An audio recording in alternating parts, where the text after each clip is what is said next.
ఇది కేవలం ఒక రాజు కథ కాదు.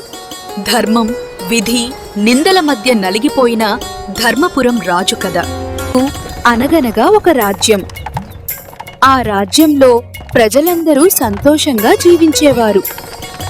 ఒకప్పుడు ఒక రాజ్యం ఉండేది.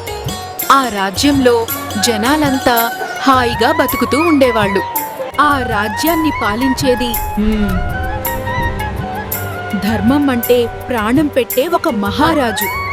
డబ్బైనా ధర్మమైనా అందరికీ సమానంగా పంచేవాడు ఆ రాజు.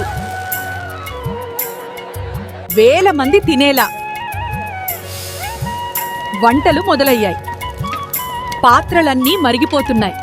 అన్నదానం అనగానే ఊరంతా అక్కడికే వచ్చేసింది.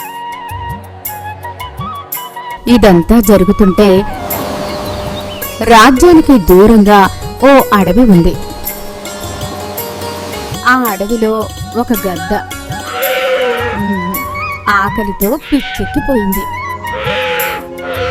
అవకాశం దొరికింది. వెంటనే పామును వేటాడింది.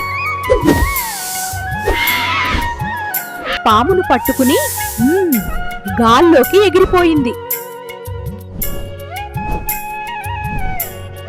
అక్కడే విధి ఆట. పాము నోటిలోంచి ఒక విషపు చుక్క జారింది. ఎవరికీ తెలియకుండా అది అన్నపాత్రలో పడిపోయింది. అన్నం వడ్డించారు. అందరూ తినడం మొదలుపెట్టారు.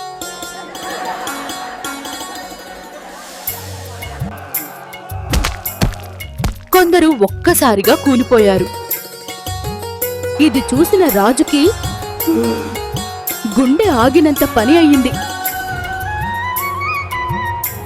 తప్పు చేయకపోయినా రాజు రాజ్యాన్ని వదిలేశాడు. ఎవ్వరికీ చెప్పకుండా అడవిలోకి వెళ్ళిపోయాడు. భూమిపై జరుగుతున్న ప్రతి అడుగు యమలోకంలో తప్పకుండా నమోదవుతోంది. ఒంటరిగా అడవిలోకి వెళ్లిన ఆ రాజు నిర్ణయాన్ని చిత్రగుప్తుడు నిశ్శబ్దంగా చూస్తున్నాడు.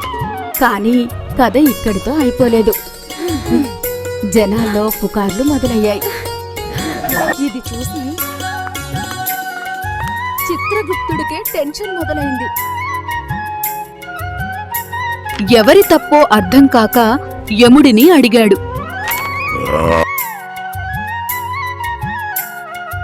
తెలియకుండా నిందించేవాళ్లే నిజమైన తప్పు చేసేవాళ్లు. ఇదే ధర్మం. కథ మొత్తం విన్న యముడు కాస్త నవ్వాడు. గద్దది దాని ఆకలి, రాజుది అతని ధర్మం, జరిగినది యాదృచ్ఛికం. అయితే అసలు తప్పు ఎవరిది? నోటికి పని చెప్పని వాళ్లది. ఈ కథ మనకిచ్చే పాఠం ఒక్కటే: తెలియకుండా ఎవరి గురించి తీర్పు వేయొద్దు.